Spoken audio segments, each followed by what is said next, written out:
GRIDLIFE Midsummer Meet at Mid-Ohio has, for the most part, dodged the rain that has soaked the course through after yesterday's on-track action. Other than a short shower during a practice race yesterday, GRIDLIFE Touring Cup has also managed to avoid the notoriously slick surface at this 2.25-mile 13-turn road course. Today will be a little different.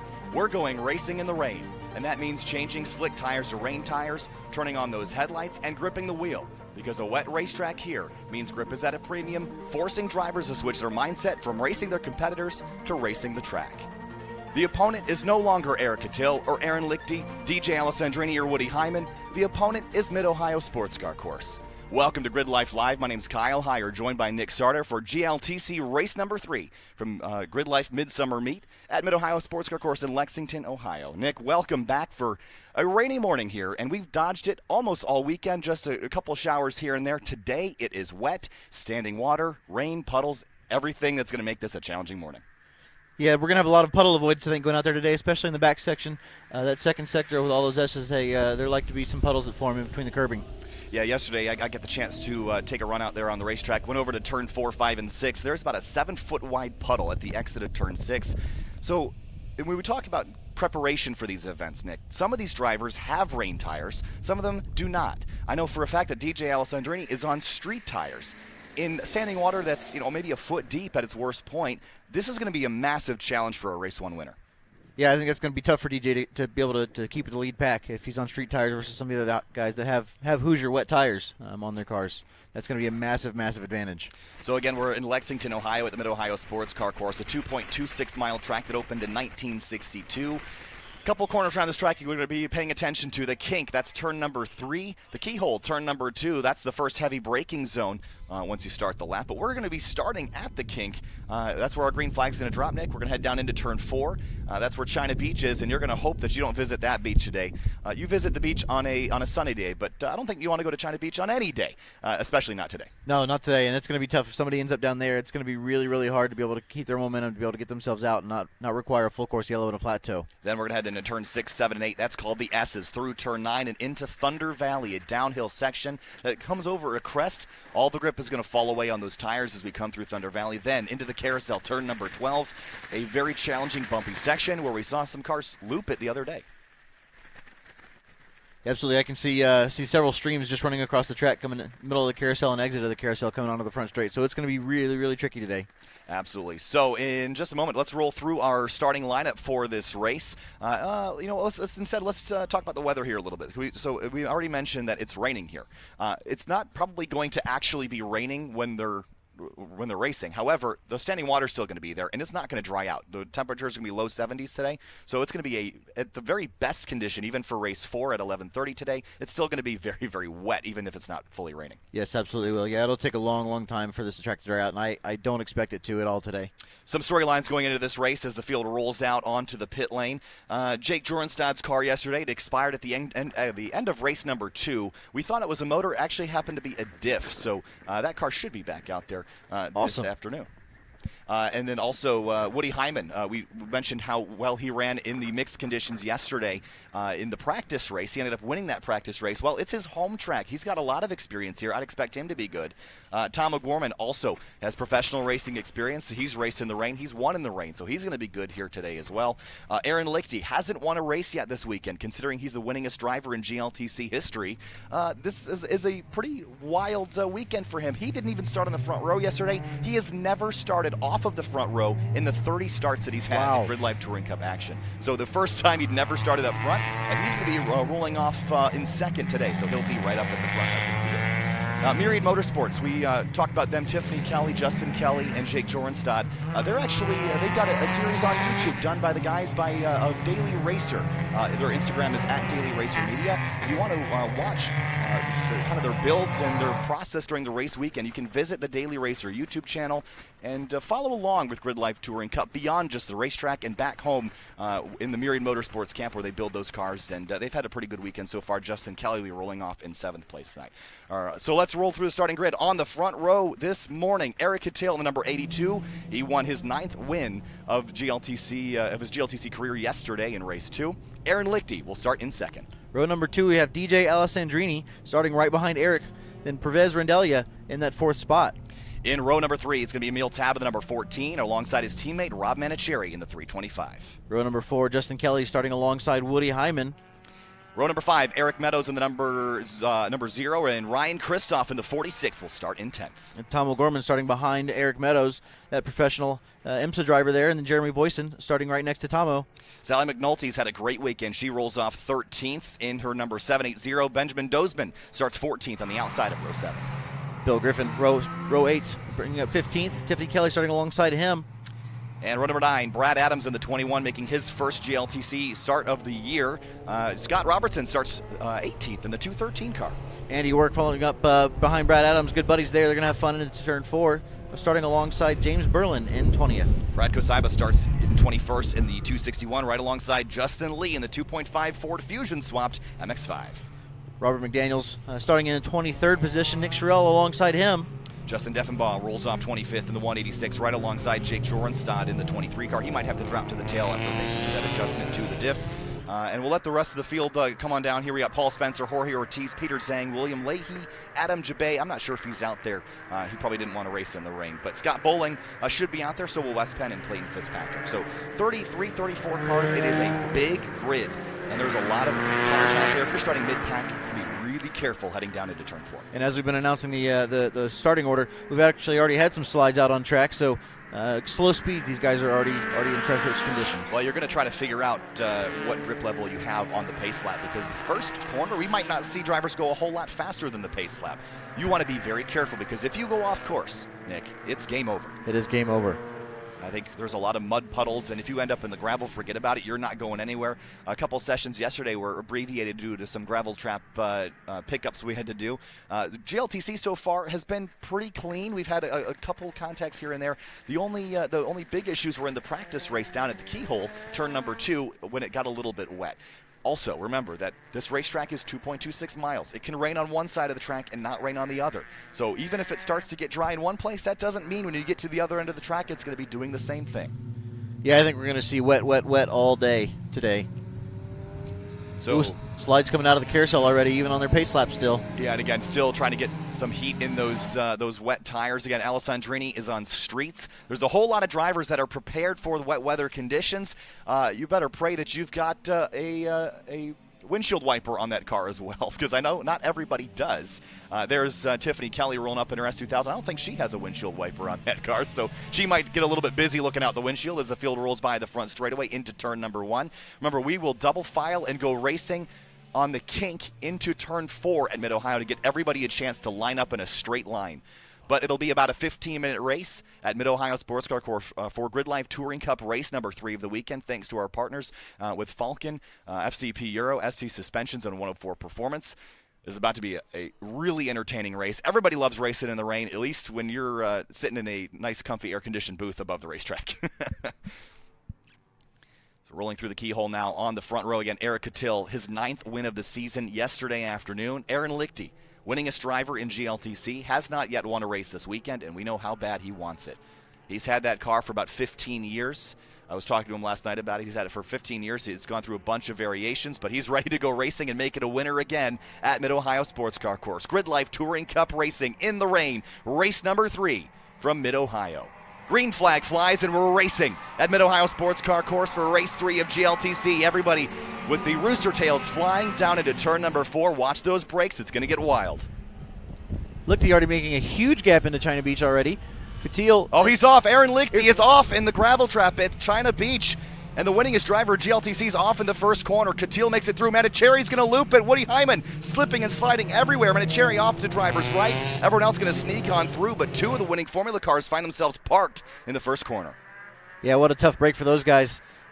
Cattell taking advantage of that with a massive lead. Woody Hyman trying to slide off track to the left. A big puddle there at the entrance to 6. That was Justin Kelly taking the right sides all the way through the puddle. That's Ben Dozman also doing the same. DJ Alessandrini trying to hang on to his car through the wet. It is soaking wet out there, Nick, and I don't know how they're going to make it through. Look at the puddles there. That's Jake Jorenstad's car. Yeah, they are just everybody just slipping and sliding everywhere. Yeah, Jorenstad could not get that car rotated in.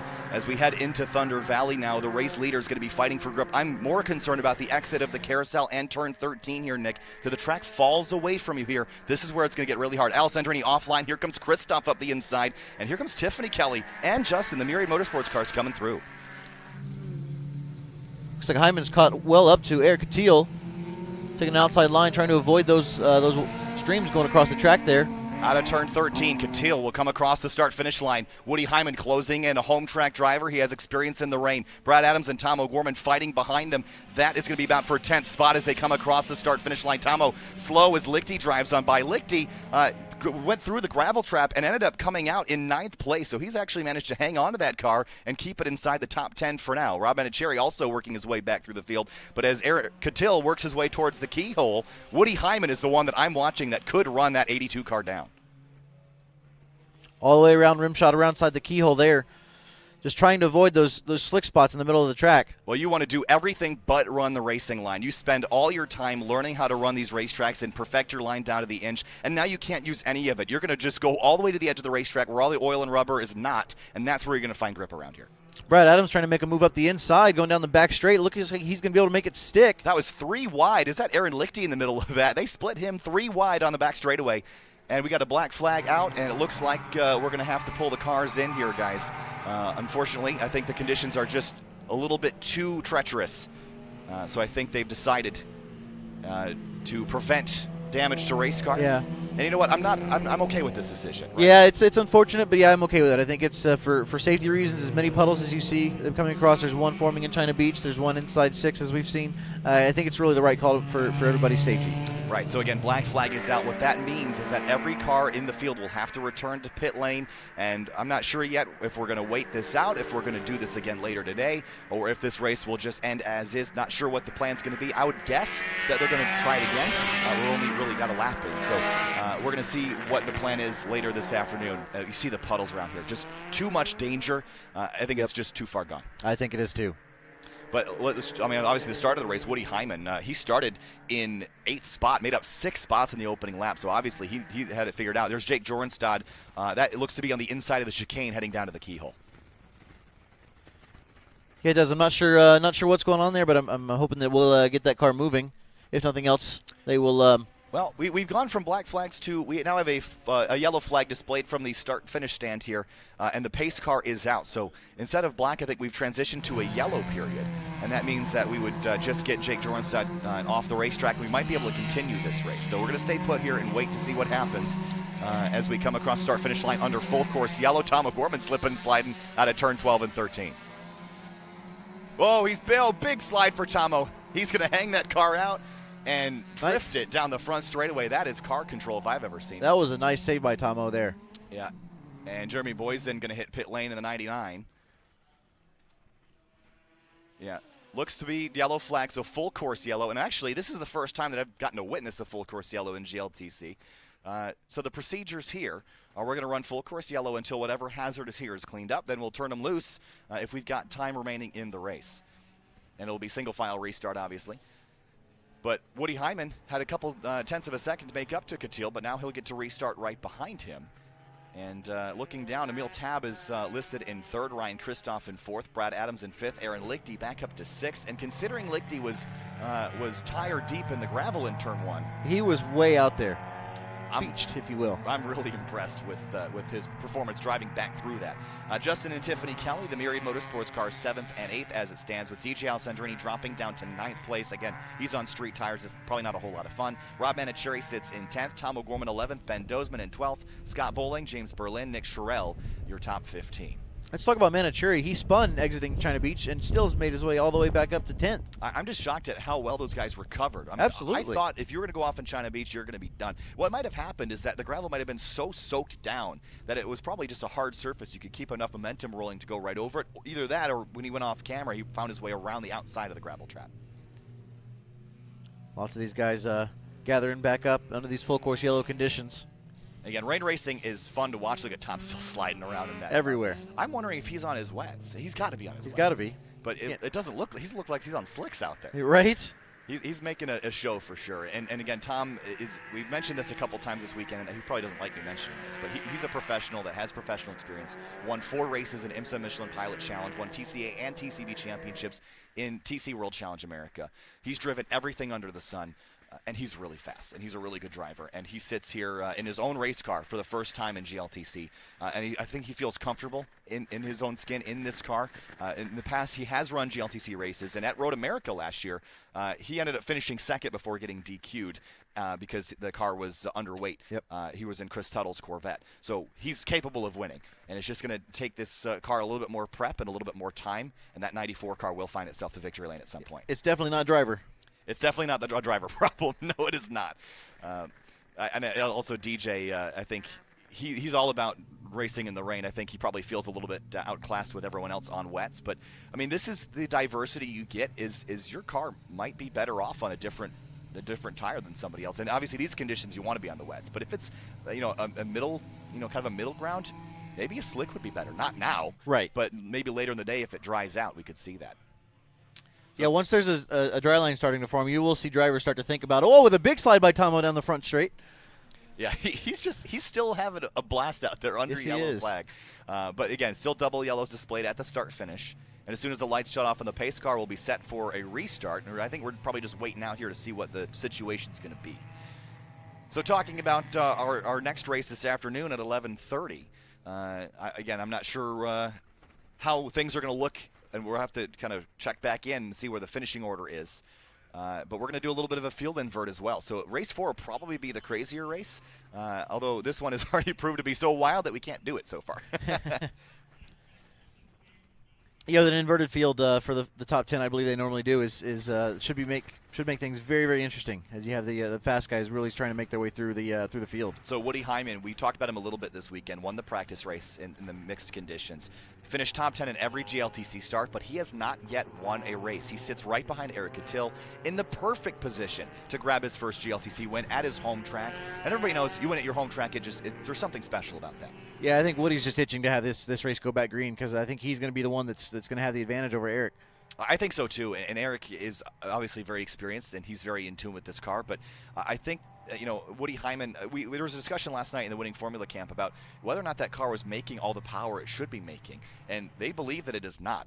And sometimes being down on power in wet conditions isn't a bad thing. It's almost like built-in traction control. Absolutely, yeah. Being down on power means you don't have to work with your right foot nearly as much. It makes it just a little bit easier to get back to power. Absolutely, and I think for the front-wheel drive layouts, they might have a bit of an advantage, but looking down, I mean, we've got, obviously Eric Catil's leading, and Brad Adams up to 5th.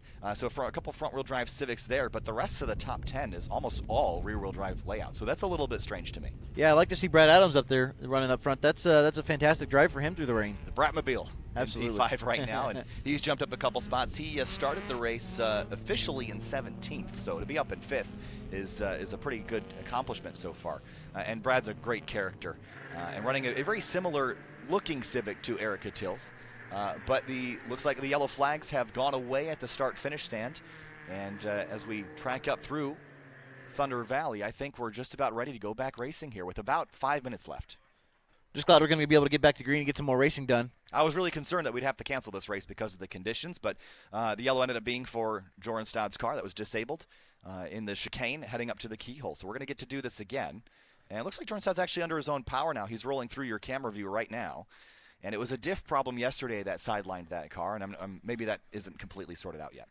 One thing to note is that we start these races on the back straight, but Correct. This restart will happen on the front straight. They will get a green flag here at the front straight and be able to get back racing through turn 1. And that's correct. And there's also a really treacherous acceleration zone coming off. It's hard to tell, but the elevation out of turn 13 onto the front straight is about a 10-foot drop. And it's a pretty wild transition to make when you're trying to get throttle power back down. All right, Eric Catil's going to lead him back as we come out of turn number 13 at Mid-Ohio. Green flag back in the air from Mid-Ohio Sports Car Course in GLTC race number 3. Cars struggling to get power down to the ground as we accelerate towards turn number 1. So far, so good. Alessandrini being careful as Catil leads him down to the first corner.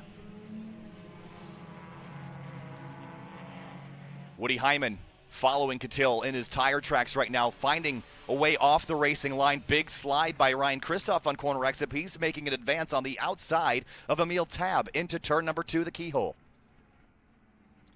Catil making it look easy. He's not letting Hyman get anywhere near him.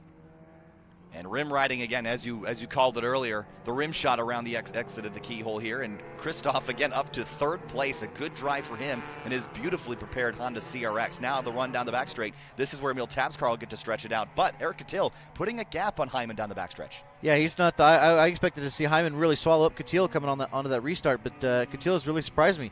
He's managed to not only keep the lead, but really gap Hyman. Rooster tails flying off these cars as Catil brakes for turn number 4, gingerly working their way around madness as they come up to the top of the crest and head on over. Aaron Lichty driving his way back through the field, looking for fourth place on his teammate Emil Tab. He's gotten by Brad Adams and is charging his way back forward. Woody Hyman almost in the grass there at the exit of turn 6. Big slide there by Woody. That was a hang-on moment there. Big slide by Ryan Christoph coming up the hill too. He held that car out for a loop for a moment. There's Justin Kelly, Tiffany Kelly, big slide. She's going to end up with the left sides in the grass. Pull it back on as Tom O'Gorman escapes the driver's right to get around Tiffany. And away he will go. So that will move Tom O'Gorman up into about 10th spot here. Now through Thunder Valley up towards turn number 11. And Catil continues to lead, but Hyman is definitely faster. But Christoph is also closing in on this front battle. Yeah, that's one of the advantages that we're seeing with Christoph's car is that when he hangs out that rear end, he can really just mat the throttle and pull it out of it. Through turn number 12 into 13. Nose to tail, our top 3, and the winning Formula cars battling. Aaron Lichty around the outside of Emil Tab, who hangs the rear end out as he comes over the crest in the final corner. Then Brad Adams behind them. Then it's Rob Manicherry, Justin Kelly. That should round out your top 10 as we come across the start-finish line. Into turn number 1. Side by side for a moment, but Lichty is through to P4 in the 190. He started in second, slipped up. Now he's back inside the top 5. Yeah, that's a heck of a drive by him, as we've talked about already. And Manicherry being up into 7th after his big spin. I think he managed to get all the way almost to the back of the field as the white flag flies at the start line. Last lap for GLTC race number 3, kind of an abbreviated run here to try to get us out of these treacherous conditions. There is Ben Dozman's number 0. That's an Acura RSX, followed by Scott Bowling with a tire failure yesterday, heading through turn number 4 and 5. Yeah, we actually looked at that tire yesterday of his, and he actually did have a puncture. It was a slow deflate, and then once it lost all air pressure, it DB'd it on him. And there's Tiffany Kelly closing back in on Tom O'Gorman through the keyhole. Tomo right around the outside. There's Dozman and Scott Bowling. Again, taking it very easy through here. Acura RSX versus Porsche Cayman. That's not a fight you usually see. No, you sure don't. Eric Catil still leads this race. He's led since the drop of the green flag. Hyman is right there, but he's going to run out of time, I think. In the background, you see Brad Adams and Rob Manicherry trading spots. Manicherry is through and put Brad Adams back to 7th spot as they head down through madness. It's just so gingerly driving here, Manicherry, right around the edge of the racetrack. Adams as well, and Adams has been taking it very carefully, but it's not worth wrecking a race car over, and he's done a good job just keeping the car on the racetrack and staying safe. Now through Thunder Valley here, the race leaders for Eric Catil. For the final time, can Woody Hyman catch him in the final 2 corners here, Nick? I don't know, but he's closer than we've ever seen so far this race. If he's going to do it, he's going to do it now. Yesterday afternoon, Eric Catil won his 9th race of the season. He's got to defend to hang on for his 10th. Through the last 2 corners, through the carousel, through turn 13. Hyman is there. It's going to be a drag race back to the checkers. Put the power down. Eric Catil will come on through. Checkered flag, 10th win of his GLTC racing career. Hyman 2nd. Christoph 3rd. Aaron Lichty from 2nd to 10th to 4th. Then Emil Tab, Rob Manicherry 5th and 6th. Brad Adams in 7th. What a drive by Catil, especially at the end there to hold off Hyman in that last corner. That was a heck of a drive for Catil, but he deserves it after 2 wins now this weekend. I think he's going to be a force to be reckoned with third race, even with the invert. Justin Kelly, Myriad Motorsports team driver, finishes 8th. Tom O'Gorman, huge slide across the finish line, putting on his show as he comes across the line in 9th place. Then for 10th, it's going to be a drag race. 0, Ben Dozman, 61, Alessandrini. Dozman will grab the top 10 spot. Alessandrini to 11th. Scott Bowling will come across the line in 12th. And Tiffany Kelly, Myriad Motorsports camp, 13th place for her. Pervez Randilia down to 14th place, excuse me. And the last couple drivers, Sally McNulty's 780 Honda Civic will come on through, and she'll grab 15th spot. DJ really struggled that race with those street tires. They just were not enough for these wet conditions. That we Here's had. Jorge Ortiz and the 190 as they come across the line. Jorge Ortiz by a nose will grab. Oh, actually, no, that was Robert McDaniels in the 106. Was it? Yeah, it was Robert McDaniels in the 106. That was Nick Sherrill in the 198. Apologies for that. So McDaniels by how about a tenth of a second between those two drivers. The 67, Peter Zhang in that car this morning. Clayton Fitzpatrick 19th. And the last couple drivers finishing up. But how about that? We didn't get a lot of it, but what we got was awesome. It was. Absolutely it was. Yeah, lots of action everywhere. And Eric Cattell gets his 10th win of his GLTC racing career. His 9th yesterday. It was pretty easy. This one was not. And any small mistake would have lost you that race. Aaron Lichty made his mistake on the first lap. He did a great job recovering, but he could have won that race, and it all went away in the first corner. Both Lichty and Manicherry had awesome drives. They both made mistakes. Aaron into the China Beach. Manicherry spinning just after that and starting almost in last after that point. But he really made an impressive drive up to 6th. So we're not that far away from our 4th race of the weekend. In our final race, you see Tomo still showing up. He's having such a good time in that car. I wish I could have half as much fun in any car as Tom O'Gorman has in his. He just has a massive smile on his face right now. I'm sure he does. He's got a smile on his face a lot.